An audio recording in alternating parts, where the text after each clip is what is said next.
So my background, so I went to school. I'm a marine biologist. I went to college for that, and so my background's all biology, and I've always kind of incorporated a lot of the components of like the earth, Hmm. soils, metals, woods. I try to incorporate all that stuff when I build something. Hmm.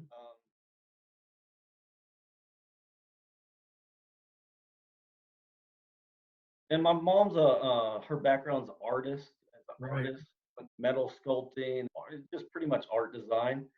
And so it's always kind of been in our blood to like to create funky, different types of things.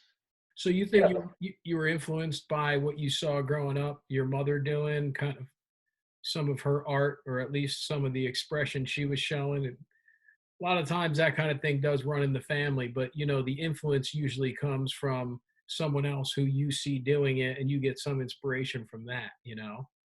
yeah, for sure. And that's kind of when I got a lot of her art visions for stuff.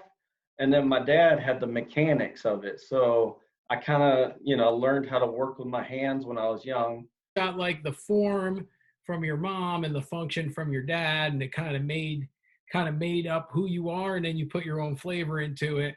Tell me about this bike specifically, this Hodaka.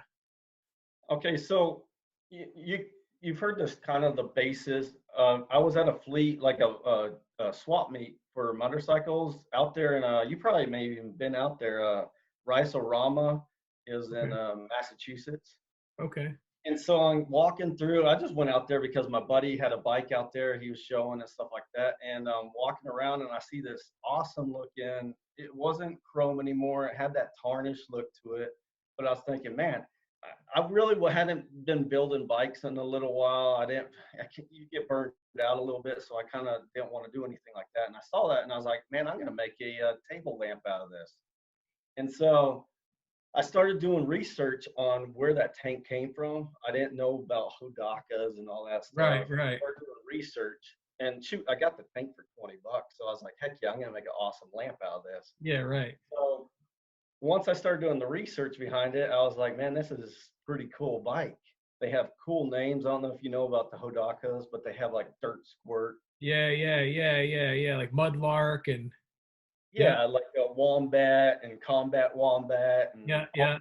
funny names. Yeah. And so I was like, this is kind of cool. I kind of want to find maybe a bike like, try to find a frame or something like that.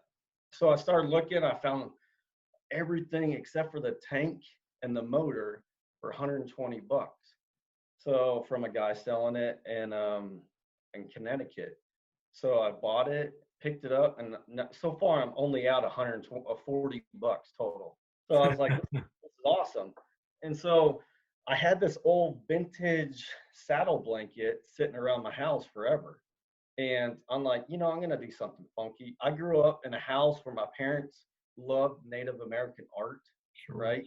We used to go back when I was a kid to Albuquerque and we'd look for turquoise and stuff like that. So, Mhm. you know, I want something that looks like it should have came off, for a desert sled. If you were in like the sand dunes of, Like a say, southwestern look. yeah, yeah, like Santa Fe or something like that. Sure. I came up with the idea to use cholla cactus for the grips, and then I incorporated turquoise inside the. There's little voids of cholla. I don't know if you know what cholla cactus is, but Yeah. there's little voids in there for turquoise. Fabricated that into the grips, and then incorporated hobo coins. I don't know if you know the history behind hobo coins, but they're like back in the day, the hobos used to pick up coins, carve on it, and then sell it for, say a Yeah. couple. Yeah. You call it kind of like the hobo art. So the hobo art kind of inspired me because you're taking something that was free or super cheap, making something out of it, and now you're able to make it even cooler or sell it more, right? Mhm. So Yeah. that was another inspiration piece Yeah. That's that I great. That's great. I love incorporated. that theme. So on the tank emblems and the hand grip uh, bar ends are 1937 Buffalo nickels, but it has a skull like the Indian Yeah. Yeah. headdress. Yeah. Yeah. And then on the tank badges, they're 1882 Morgan coins. Okay. that I found. And Yeah, I love those tank badges. They really pop, and yeah, I love that. Or I'm a big Indian fan, like early motorcycle Indian, right? So I love the Indian head. I got a bunch of Indian head signs in my shop, and I just love that motif. I love that look and that kind of time period, yeah. And so it kind of in 1882 was cool because I'm born in 82. Right. And so it 100 kind years. of, it was just Yeah, some little imprint I could put added towards this. And sure. then inside, like inside the eye of the skull head is actually a Hodaka logo inside that tank, but it's really hard to see. And then just the metal work, forming, doing the fabrications of where the that little tank badge where the coin sits in there to fill the tank size, and then doing a custom cover on the tank for the gas cap Mm, has a little Hodaka symbol.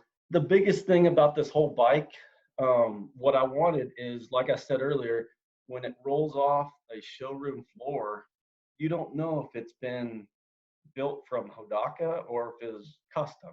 You know, yeah, right. you try to kind of incorporate that. I want someone to be like, man, oh, he didn't do anything to that. That was pretty stock. Right. It's that clean, that's that cleanliness. So much detail, yet when you look at it, it's super clean. Yeah, and that's what, like, I cut the swing arm. I extended it 2 inches in order to incorporate that fat, beefy desert sled tread in there. So I had to cut it, stretch the swing arm, and then redo the back of shocks to, you have to do longer shocks, obviously. The Sure. rate changes a lot when you do all that. So I didn't want it to be like that. So I still wanted to make the rake and all the bike flat. So there's little stuff that from an Trained untrained eye. eye, Sure. you're not going to catch. These frames came from Hodaka spot welded, Right. where it's just like terrible, not seamless. So I went through and, Cleaned it up. yeah, detabbed everything, cleaned up everything. There's no more seams at all. Everything on that frame is flat. There's Mm. no voids, whatnot. Yeah, so basically you went with that theme and you carried it out through all the details. And that's something I'm obviously very familiar with. I love the details. I like adding things in there. You know what, with a bike like that, even for an untrained eye, if they look long enough, at first glance, it's pretty simple. They move on. But if they look long enough, they see the valve stem, they see the badge, they see the hand grips, they see the seat. You know what I'm saying? They notice, if they know anything, that the welds are all smoothed out. The tabs are no longer there. Everything's super clean, yet it looks stock at first glance. But when you get in there and you see all the detail, all the jewelry, all the theme that's consistent, that's the big win. And I think, that's one of the things that we really liked about your bike. I think that's why you got into the top 8, and we recognize that right away.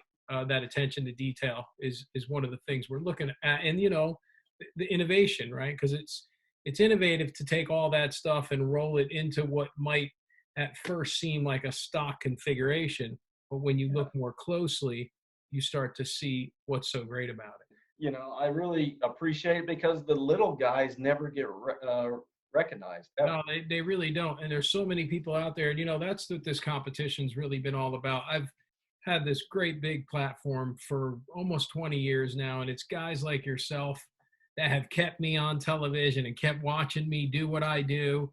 And without that, I wouldn't have been able to do a lot of the stuff that I did because it afforded me that opportunity. So when Yeah, given the opportunity, what do you do with it? And so I feel like there's a lot of guys out there like yourself.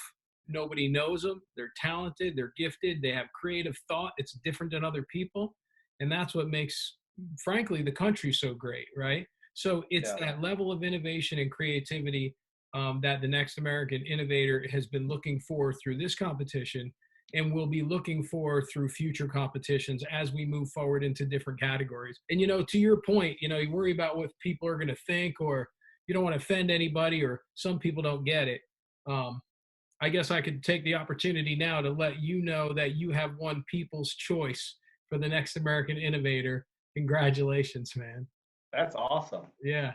Yeah. So That's you're so gonna cool. You're gonna win a Honda Monkey, compliments of Chapman, Paris, Honda, and Yamaha in Paris, Texas. And here's what's great too: you don't got to do anything because Hagerty Motorcycles is gonna deliver it to your front door. So congratulations on that, man. Yeah. That's Yeah, awesome, man. people chose, and it was I got to tell you, people's choice was close, and a lot of people voted, but you edged everybody out at the end there, and it was it's really strong. And that I got to tell you, you can have judges choose, right? Which we've done, right? We have judges' choice, but when the people choose, it's based on this instinct. It's kind of like what I do for a living is my job is to build something that pretty much everybody likes, right? Because there's a marketing side to that, right? But when Yeah. your eyeball hits it, something in your brain, trained or untrained, goes, yeah, that's it. See what I mean? And I Yeah. think your bike has that aspect where the average person goes, yep, that's my choice. It just doesn't matter if it cost $1 million or $5. It's almost a response. And the people responded and they voted for you, man. So congratulations. That's awesome, man. And Yeah.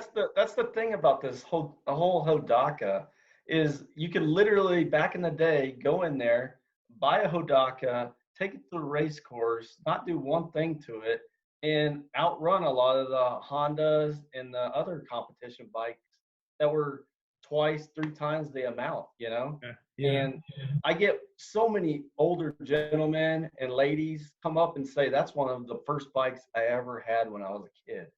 And I'm like, it's just cool to re-energize that Hodaka brand again, you know.